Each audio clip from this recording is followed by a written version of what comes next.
नमस्कार, मैं हूं मेघा सिंह और आप सभी का स्वागत है SPN9 न्यूज में। आज बात करेंगे ईवीएम को लेकर। जी हां, जब भी चुनाव होते हैं तो ईवीएम की चर्चा जरूर उठती है और यहां देखने वाली बात यह है कि जो पार्टी हारती है यानी कि विपक्ष में जो आती है वो ईवीएम पर जरूर सवाल खड़े करती है। और अब यहां मैं भारत की बात करूं तो आने वाले दिनों में गुजरात में चुनाव है, हिमाचल प्रदेश में चुनाव होने वाले हैं और राजस्थान में भी अगले साल चुनाव होने वाले। तो ये ईवीएम की राजनीति जिस पर बार बार सवाल उठ रहा है, क्या आने वाले दिनों में क्या ईवीएम बैन होगा? क्योंकि यहाँ पर अगर ईवीएम पर सवाल उठते हैं तो सवाल बीजेपी पर भी जरूर उठते हैं और इन सभी मुद्दों पर आज हम चर्चा करेंगे और हमारे साथ कुछ सहयोगी भी मौजूद है, उनसे भी राय जानने की कोशिश करेंगे। तो सबसे पहले हम रुख करते हैं जूही की तरफ। जूही, आपका बहुत बहुत स्वागत है। सबसे पहले तो यहाँ पर ईवीएम की राजनीति जिस तरह से की जाती है, यूपी में भी देखा गया कि इलेक्शन होते हैं, उसके बाद ईवीएम पर किस तरह से अखिलेश यादव बोलते हैं कि यहाँ पर ईवीएम के साथ छेड़छाड़ की गई है और उसका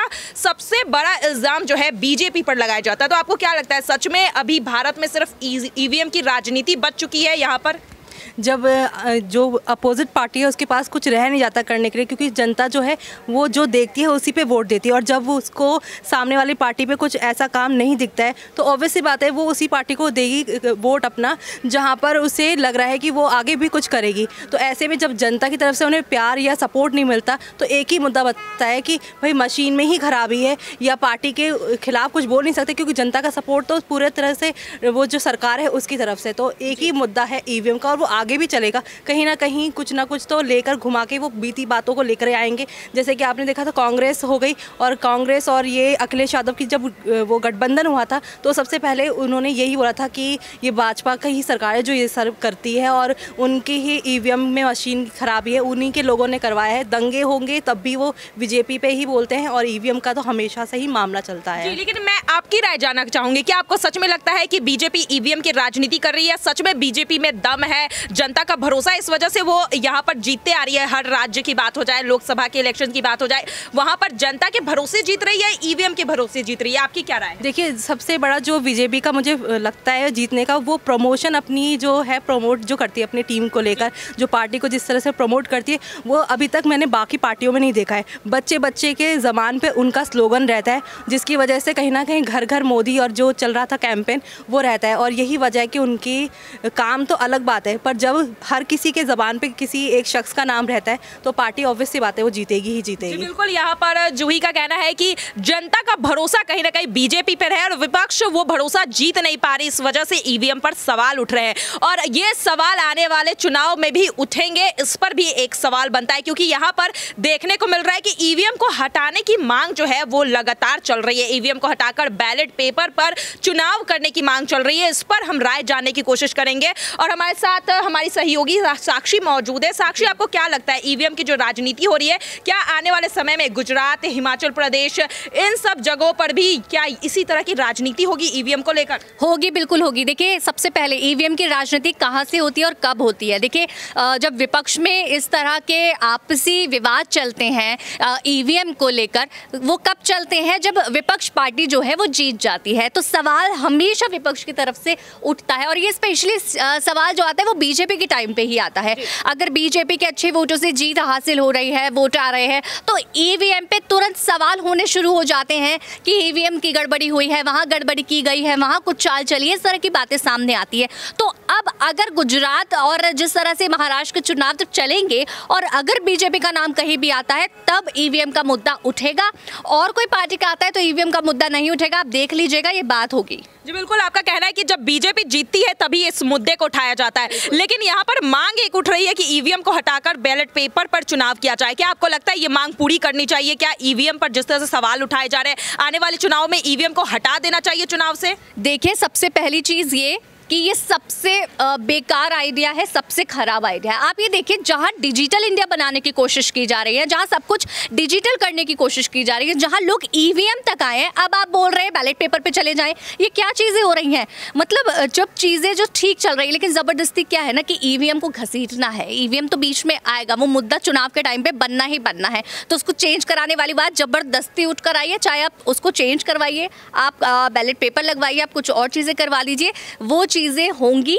जो चीज़ें चल रही हैं, अगर बैलेट पेपर भी हो जाता है तब भी नाम आएगा कि यहाँ पर भी कुछ जो है चाल चली है, या बीजेपी का कोई इसके पीछे भी एक बड़ा राज है जो पीछे चल रहा है, या बड़ा कुछ प्लानिंग चल रही है, वो चीज़ें तो चलेंगी। लेकिन यहाँ पर साक्षी आप बोल रहे हैं कि कुछ भी कर लो, यहाँ पर सत्ता, आपका कहने का मतलब है बीजेपी की ही आएगी। लेकिन उत्तर प्रदेश की मैं बात करूँ, जब चुनाव हुए थे तो बकायदा वीडियो सामने निकल कर आई थी जहाँ पर बूथ कैप्चरिंग की बातें की गई थी, ईवीएम के साथ छेड़खानी की गई थी। यहाँ पर बकायदा वीडियो अखिलेश यादव ने भी वो वीडियो शेयर की थी। तो क्या वो वीडियो झूठी है? क्या ईवीएम पर जो सवाल उठ रहे हैं वो गलत है? क्योंकि वीडियो तो कुछ और कह रही है यहाँ पर। देखिए, जब राजनीति चलती है तो वीडियो भी किसी भी चीज़ की तैयार हो जाती है। ये चीज़ें तैयार हो जाती हैं पहले से, ऐसा कुछ नहीं है कि वीडियो उसकी बन के आई है। और जहाँ पर ईवीएम मशीन होती है ऐसा नहीं होता, वहाँ कैमरे नहीं होते, कैमरे सबसे मेन होते हैं और कैमरों के सामने वहाँ ईवीएम पर काम होता है। हर कोई वोट डालने जाता है, हर किसी का हक है वहाँ पहुँचता है, हर किसी को पता है किस तरह से वहाँ पर आप जाते हैं, बटन दबाते हैं, आपकी चेकिंग होती है,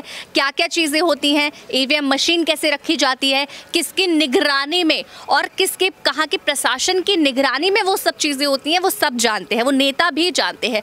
तो किस तरह से वो दावा कर सकते हैं? वो सब चीज़ें छोड़ के बाहर की चीज़ों को उन्होंने ध्यान नहीं दिया, बस इतना बोल दिया कि देखिए वीडियो में दिख रहा है कि ईवीएम में अदला बदली हुई है, ये चीज़ें हुई हैं, इस तरह से वो रख दिया। तो उन पर सवाल तो उठने ही उठने हैं। तो वो अगर आप बीजेपी के नेता से भी पूछेंगे, किसी पार्टी के नेता से भी पूछेंगे कि ईवीएम पे सवाल क्यों उठता है, इस मुद्दे पे क्यों उठता है, तो वो इसीलिए ही आता है कि जब विपक्ष देखता है कि दूसरी पार्टी उठ रही है, उसका कुछ वोटिंग आ रहा है, तो कोई सवाल अब कुछ तो बचा नहीं उस पर बोलने के लिए। जनता को क्या बोलेंगे कि जनता का दिमाग खराब है जो वो उस पार्टी को वोट दे रही है? तो क्या ऑप्शन बचता है? ईवीएम ऑप्शन बचता है, इसलिए ईवीएम पर सवाल उठते हैं। जी बिल्कुल, ईवीएम पर सवाल उठ रहे हैं, लेकिन ये सवाल सिर्फ बीजेपी पर क्यों उठ रहे हैं? क्योंकि पंजाब में देखा गया इस बार इलेक्शन जीतती है आम आदमी पार्टी, वहां पर तो ईवीएम के सवाल नहीं उठे, लेकिन बाकी 4 राज्यों में जिस तरह से यहाँ पर यूपी में बात कर लूँ, वहां पर ज्यादा ईवीएम का मुद्दा उठा है। तो सिर्फ ऐसा नहीं कह सकते हैं कि ईवीएम का मुद्दा जो है सभी जगहों पर उठ रहा है, कहीं ना कहीं खराबी रही होगी, इस वजह से बीजेपी पर सवाल उठ रहे हैं, क्योंकि आम आदमी पार्टी पर वो सवाल नहीं उठे।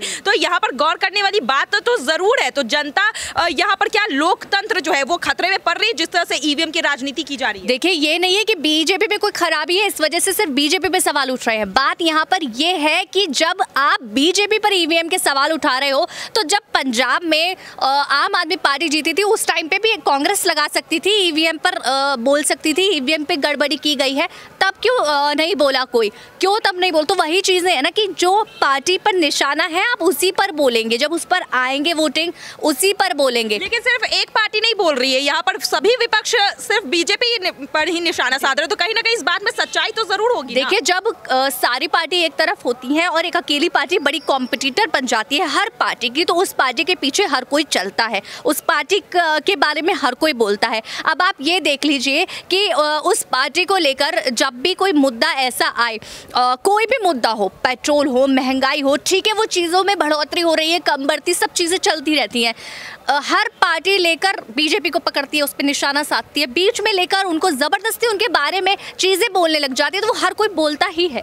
जी बिल्कुल, यहाँ पर साक्षी का लेकिन कहना है कि अगर बीजेपी पर सवाल उठ रहे तो कहीं ना कहीं विपक्ष अपनी असफलता यहाँ पर छुपाने की कोशिश कर रही है ईवीएम के जरिए। लेकिन आने वाले चुनाव में अब देखना दिलचस्प होगा, क्योंकि गुजरात में चुनाव आने वाले हैं, यहाँ पर बीजेपी अपना पूरा जोर शोर दिखा रही है, दूसरी तरफ कांग्रेस भी मैदान में उतर चुकी है। तो अब आने वाले चुनाव पर सबकी नजरें रहेगी कि अगर यहाँ पर बीजेपी जीतती है तो क्या फिर से वापस से ईवीएम का मुद्दा उठाया जाएगा, या फिर चुनाव से पहले ही ईवीएम को बैन कर दिया जाएगा? इस पर आपकी क्या राय है, हमें जरूर बताइएगा। फिलहाल आज के लिए बस इतना ही। आगे की खबरों के लिए देखते रहिए SPN9 न्यूज़। धन्यवाद।